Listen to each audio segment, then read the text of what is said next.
সুদূর সিলেটে এই ৩৮০ বস্তা মাল নিয়ে যাচ্ছেন এই মৃত্তিকা অ্যাগ্রোফিডের যে প্রায় ৩০টা আইটেম দিয়ে প্রস্তুত করা এই খাবারটা তার পশুকে খাওয়ানোর উদ্দেশ্যে।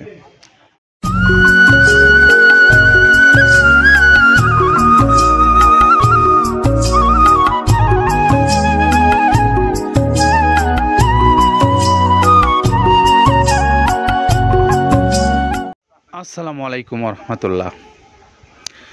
বাংলাদেশের খামারি ভাইদেরকে মৃত্তিকা অ্যাগ্রোফিড থেকে শুভেচ্ছা এবং স্বাগত জানিয়ে শুরু করছি আমাদের নিয়মিত আয়োজন। আজকে আমাদের আয়োজনে থাকছে একজন সম্মানিত খামারি ভাইয়ের গাড়ি। আর আমাদের সম্মানিত খামারি ভাই হলেন জনাব মাহবুবুর হোসেন, মোহাম্মদ মাহবুব হোসেন, 5 মাইল বাজার, কদমতলী, সিলেট। ইনি হলেন আমাদের এই মৃত্তিকা অ্যাগ্রোফিডের একজন সম্মানিত খামারি। তিনি সুদূর সিলেটে এই ৩৮০ বস্তা মাল নিয়ে যাচ্ছেন এই মৃত্তিকা অ্যাগ্রোফিডের যে প্রায় 30টা আইটেম দিয়ে প্রস্তুত করা এই খাবারটা তার পশুকে খাওয়ানোর উদ্দেশ্যে। তিনি এই মৃত্তিকা অ্যাগ্রোফিডের যে খাদ্যটা পছন্দ করেছেন তার পশুগুলোকে খাওয়ানোর জন্য, এটি অবশ্যই এই মৃত্তিকা অ্যাগ্রোফিড কর্তৃপক্ষ তাকে এই সুদূর পাবনা থেকে সিলেট পর্যন্ত পৌঁছে দিচ্ছে যে প্রক্রিয়ায়, আমরা শুধু সেই প্রক্রিয়াগুলো আপনাদেরকে একটু দেখাবার চেষ্টা করব এবং বলবো যে এই খাদ্যগুলো কি দিয়ে প্রস্তুত করা হয় এবং খাদ্যের গুণগত মানটা সম্পর্কে আপনাদের কাছ থেকেই আমরা প্রশ্ন রাখব যে এই খাদ্যের গুণগত মানটা কেমন। প্রিয় খামারি ভাইরা, আপনারা জানেন যে বাংলাদেশের প্রচুর পরিমাণে গবাদি পশু রয়েছে, লাখো লাখো কোটি কোটি। আর সেগুলোর কিন্তু খাদ্যের ব্যবস্থাপনাটাই কিন্তু মুখ্য। কারণ আপনার পশু যদি সঠিক খাবার না খায় তাহলে কিন্তু সে যেমন বাড়ন্ত হতে পারবে না, তেমনি তার দুগ্ধবতী যে গাভীগুলো আছে সেই গাভীগুলোর কিন্তু পর্যাপ্ত দুধও হবে না, অর্থাৎ কাঙ্ক্ষিত দুধ হবে না।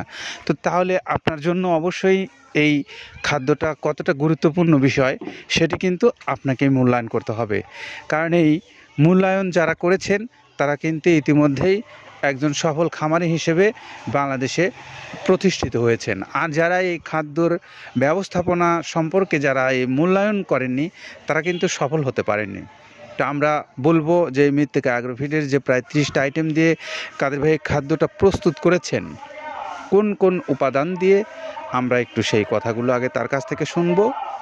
তারপরে আমরা এই মাহবুব হোসেন ভাইয়ের গাড়িটা এখান থেকে ছেড়ে দেব। তো আসুন একটু শুনি যে কি উপাদান দ্বারা এই খাদ্যটা প্রস্তুত করা হয়েছে। যেটা দেখতে পাচ্ছেন এইটা মূলত ছোলা। আমরা এখানে ছোলা ইউজ করে থাকি। আপনার ছোলার দামটা তো বর্তমানে একটু আকাশচুম্বী। তো এর মাঝখান থেকে আমাদের বাজারও নিয়ন্ত্রণ করতে হয়। আবার অনেকের মধ্যে কনফিউশন আসতে পারে 30 আইটেম দিয়ে এই বাজারে নিয়ন্ত্রণ করা কিভাবে সম্ভব। হ্যাঁ, সেটাও সম্ভব যদি আপনি পাইকারি যদি মাল আপনি গাড়ি খরিদ করতে পারেন, কেজিতে 4-5 টাকা আপনি কমে কিনতে পারবেন। সেক্ষেত্রে যদি আপনি কাস্টমারকে বা খামারিদেরকে ভালো কিছু দিতে চান আপনি দিতে পারবেন। তো যাই হোক, আমরা যেটা দেখাচ্ছি শুরুতে এটা হচ্ছে মূলত ছোলা। এখানে ছোলা প্রচুর পরিমাণে দেওয়া আছে ছোলাটা। আর আপনার এখন যেটা দেখতে পাচ্ছেন দ্বিতীয় নাম্বার 1 গেল, এবার দ্বিতীয় দেওয়াতে একদম খেসারির যে আস্ত যে ভাঙাগুলো আছে একদম গ্রেড 2 যেটা, সেটা এখানে আমরা ইউজ করি। আচ্ছা, তাহলে আমরা দ্বিতীয় নাম্বার চলে গেল। তৃতীয় দেওয়া আছে বুটের ডাল বলতে কি, এখানে বিভিন্ন আপনার বেসিক এরিয়াগুলো দেখা যায় বিভিন্ন ডাউলের একটা মিশ্রণ থাকে, বিভিন্ন ডাউলের হয়তো ডাস্ট যেটাই বলবো ডাস্ট, সেগুলো হয়তো চালনা করার পরে একটা ফ্রেশ একটা জিনিস বেরোয়, সেইটাকে দেওয়া হচ্ছে। আচ্ছা, আর 4 নম্বরে যেটা আছে এটা আপনার মূলত ভুট্টা। এখানে আমাদের প্রচুর পরিমাণে হিউজ ভুট্টা দেওয়া হয়। টোন এবং প্রিমিয়ার কোয়ালিটির যে ভুট্টা, কোনো পোকা কাটা বা কোনো দানা কাটা সেটা নাই। প্রিমিয়ার কোয়ালিটির ভুট্টাটা আমরা কিন্তু এখানে অলওয়েজ টাইম ইউজ করি এবং টোনকে টোন এক চালানে দেখা যায় আমাদের 14 থেকে 15 টন আমাদের শুধু ভুট্টাই এখানে ইউজ করি, যার কারণে খাদ্যের গুণগত মানটা এখনো বলবৎ আছে এবং অনেক ভালো আছে। জি, তো যাক, ভুট্টাটা আমরা কন্টিনিউয়াসলি ইউজ করতেছি। ভুট্টা এখানে যদি কেউ সিঙ্গেলি ভুট্টা নিতে চায় গাড়ি ধরে নিতে পারবে, কারণ খুচরা দেওয়া ঝামেলা হয়। আমরা যখন মালগুলো কিনি স্কেল করে টোন হিসেবে আসে, 22 টন 24 টনের গাড়ি আসে। আপনি চাইলে আমাদের কাছ থেকে ভুট্টাটাও কালেকশন করতে পারেন। জি, আর 5 নম্বরে যেটা আছে সেটা হচ্ছে আপনার আচ্ছা আচ্ছা। ডাবলির যে ডাউল আছে এটা কিন্তু গ্রেড 1 দেওয়া সম্ভব না। এটা দেখা যাচ্ছে যে কিছু কিছু অকশনে কিছু কিছু মাল সেল হয়, যেমন ওই পোর্টগুলোতে, বিশেষ করে হিলি বা বিভিন্ন বোমরা, সাতক্ষীরা বিভিন্ন পোর্টে মানে আমদানিকৃত কিছু মাল দেখা যায় পোর্টে থাকে, সেগুলো এগুলো আমরা ওখান থেকে কালেকশন করি। ডাবলির ডাউল, তারপরে আছে জবটাও এখন আকাশচুম্বী। এটা আসলে আমরা কোনো চালানে পাচ্ছি দিতে, কোনো চালানে দিতে পারতেছি না। এটা আমদাম, মানে এটার প্রোডাক্ট অ্যাভেলেবল পাওয়া যাচ্ছে না। যদি পাইতাম আমরা কিছু হলেও এখানে শো করতাম, তবুও আবার কিছু পাইছি আমরা, সেগুলো এখানে ইউজ করছি। কিছু কিছু সময় নীল হয়ে যায় জবটা। তো যাক, নাম্বার সাথে দিচ্ছে গম। গম যেটা আপনার দেখা যাচ্ছে একটা গম একটু লালটে আছে, ওই লালটে বলতে কি দেশি গমটা লাল, আর এলচি যেটা সেটা একটু ওরা দেখা যাচ্ছে বর্ডার থেকে আনলে ওগুলো দিয়ে কম দামে একটু কেনা যাচ্ছে। আচ্ছা। আর 8ম নাম্বারে যেটা আমরা এখন দেখাচ্ছি এটা ধুম সার্ভিস। মূলত এটা ষাঁড় গরুর জন্য অনেক ভালো এবং অনেক মানসম্মত। ধুম সার্ভিসটা এখন আকাশচুম্বী হয়ে গেছে। আগে মানুষ খাওয়াইতো না, এখন মানুষ সবাই এইটা আবার ইউজ করা দরকার। আপনি যেহেতু শুরু করছেন জিনিসটা, সেক্ষেত্রে এখন বাংলাদেশে এটা আমরা মূলত সেই আমাদের নর্থ বেঙ্গলের কিছু কিছু একদম বর্ডার সীমান্ত এলাকায় কিছু চাষ হয়, বিল এলাকায়, সেখান থেকে আমরা মূলত বিভিন্ন মিডিয়া মাধ্যমে এগুলো সংগ্রহ করতে হয়। আর আপনার হরটা আপনার কি, এটা পাখির খাবার। এটা তো অনেক এখন, আগে তো ওই আগাছা যেটাকে বলে, সেই আগাছা এটা। মানে এটা আপনার যদি চান বিভিন্ন জায়গায় বিভিন্ন সময়ে গ্রেড 1 2 মিল করে কিনলে, যা 2 গাড়ি যদি মাল কেনা যায়, অনেক দিন ইউজ করা যায়। ওদের বেশি ইউজ করা কঠিন হয়ে যায়, ব্যালেন্স ঠিক করা যায় না। তো হটটা আমরা ইউজ করি এখানে প্রচুর পরিমাণে। মুগের ডাউল, এবার নাম্বার 11তে আছে মুগের ডাউল। মুগের ডাউলটা এখানে আমরা যথেষ্ট পরিমাণে ইউজ করতে পারি। এটা আপনার রিজেকশন কিছু ডাউল পাওয়া যায়, সেটা আমরা ইউজ করে থাকি। আবার আপনার মিক্স ডাল, বিভিন্ন যেমন মুগ, মাসকলাই, মসুর, আদার্স দিয়ে আমরা সবগুলোর সমন্বয় দেখা যাচ্ছে ওই যে চালনা থেকে। এগুলো যদি যারা এগুলো সংগ্রহ করে, ফরিয়াদার এগুলো সংগ্রহ করতে হয় বিসিক নগরী থেকে। এগুলো মূলত যে এলাকায় ডাউলের মিল সেখানে সংগ্রহ করা হয়। তারপরে নাম্বার 13তে আছে আপনার হচ্ছে, এটা হচ্ছে নারিকেলের খোল, প্যারাশুট নারিকেলের খোল। এগুলো আমরা মিল থেকে আপনার ডিও কিনি, ডিও থেকে সেই মালগুলো এখানে আসে। নারিকেলের খোলটা এখানে প্রচুর পরিমাণে ইউজ করা হয়।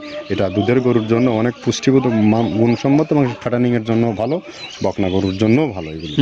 তো আপনার এটা আপনার কিন্তু দুধের গরুতে অনেক ফ্যাট তৈরি হয়। এটা যে গরুর দুধগুলো পাতলা, এটা কিন্তু ফ্যাটে বৃদ্ধি হয়। এটা চাইলে আপনারা খামারে এক্সট্রাভাবে গাড়ি ধরে নিতে পারবেন।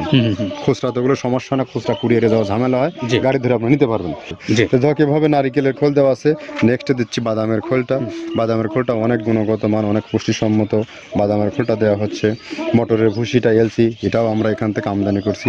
মটরের ভুসিটাও আমরা প্রচুর পরিমাণে ইউজ করি। তারপরে গম ভুসি আমাদের এখনও 2 গাড়ি আনলোড হচ্ছে। এসিআই মিলের, আকিজ মিলের বিভিন্ন ব্র্যান্ডের যে ভুসিগুলো, সেগুলো আমরা ইউজ করে থাকি। এখানে প্রচুর পরিমাণে গম ভুসি দেওয়া হয় এখানে। আবার ডালের বেসন, এখন দেখা ডাউলের কিছু কিছু বেসন পাওয়া যায়। আগে প্রচুর পরিমাণে পাওয়া যেত, এখন এই সামনে শীতের সময় আবার স্ট্রিট ফুড বিক্রি হয় বেশি, যার কারণে স্ট্রিট ফুডে চলে যায়। এটা ওই যে বড়টা রাতে তৈরি হয়। এখন একটু সংকট হবে সামনে, একদিন খুব ভালোভাবে দিতে পারে, জানি না কত দিতে পারবে এগুলো। আবার এগুলো স্টক করে রাখাও যায় না, পোকা হয়ে যায় এগুলো। তো আমরা বেসনটাও ইউজ করে থাকি। ভুট্টার একটা হাস্ক আছে, ভুট্টার ওটাকে স্যালবো বলে। স্যালবোটাই যে দেখবেন, এটা ভুট্টার স্যালবো। তারপরে খেসারির ভুসিটা দিচ্ছি এখানে, খেসারির ভুসি। আর খেসারির ভুসি দিচ্ছি এখানে। আবার এর পাশাপাশি মসুরের ভুসি, যেটা এখন দেখতে পাচ্ছেন, এটা মসুরের ভুসি। মসুরের ভুসি এখানে প্রচুর পরিমাণে, এগুলো সারা বছরই কন্টিনিউয়াসলি পাওয়া যায়। কিছু কিছু সময়ে আপনার অন্য অন্য প্রোডাক্ট শর্ট পড়ে যায়। ট্যাঙ্কারের ভুসিটা এটা আমরা ইন্ডিয়া থেকে আমদানি করছি, এলসিটা। ট্যাঙ্কারের ভুসিটা প্রচুর পরিমাণে আছে, এটা আমরা দিতে পারি অলওয়েজ টাইম। মাসকালের ভুসিটা দুধের গরুর জন্য বেস্ট। মাসকালের ভুসিটা এখানে প্রচুর পরিমাণে ব্যবহার করা হয়। তো যাক, সার্বিক দিক মিলে ধানের কোড়াটা যেটা একদম, কোড়ার তো গ্রেড কয়েকটা আছে। আমরা সব থেকে যেটা মিহি যে কোড়া, যেটা নাম্বার 1, সেটাই আমরা এখানে ইউজ করে থাকি। সরিষার খোলটা পরিমাণে কম দেওয়া হয়। সরিষার খোলটা বেশি দিলে হয় কি, দেখা যাচ্ছে যে আপনার দুধের গরুতে একটু সমস্যা হয়। ষাঁড় গরুর জন্য ভালো, দুধের গরুতে একটু দুধ শুকায় যায়, যার কারণে সরিষার পরিমাণটা আমরা পরিমাণ মতো ইউজ করি। আবার এখানে সয়াবিনের ভুসি, 25 নম্বর সয়াবিনের ভুসিটা আমরা প্রচুর পরিমাণে ইউজ করতেছি। সয়াবিনের ভুসি আমরা ডিও কিনছি, সিটি মিল থেকে, ফ্রেশ মিল থেকে, বিভিন্ন মিল থেকে এগুলো কেনা হচ্ছে। আবার ধান, আস্ত ধানটা আপনার ভাঙায় দেওয়া হচ্ছে।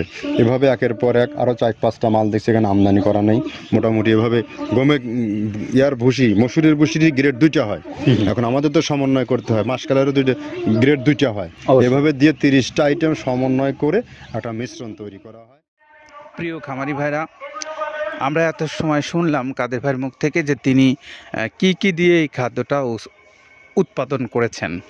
এখন একটা আপনাদের কাছে প্রশ্ন রাখতে চাই, যে উপাদানগুলো তিনি ব্যবহারের কথা বলেছেন, যে এই খাদ্যগুলো প্রস্তুত করেছেন, সেই উপাদানগুলো যদি তিনি দিয়ে থাকেন, আর এগুলো দিচ্ছেন কিনা সেটিও যাচাই বাছাই করার দায়িত্ব আপনাদের।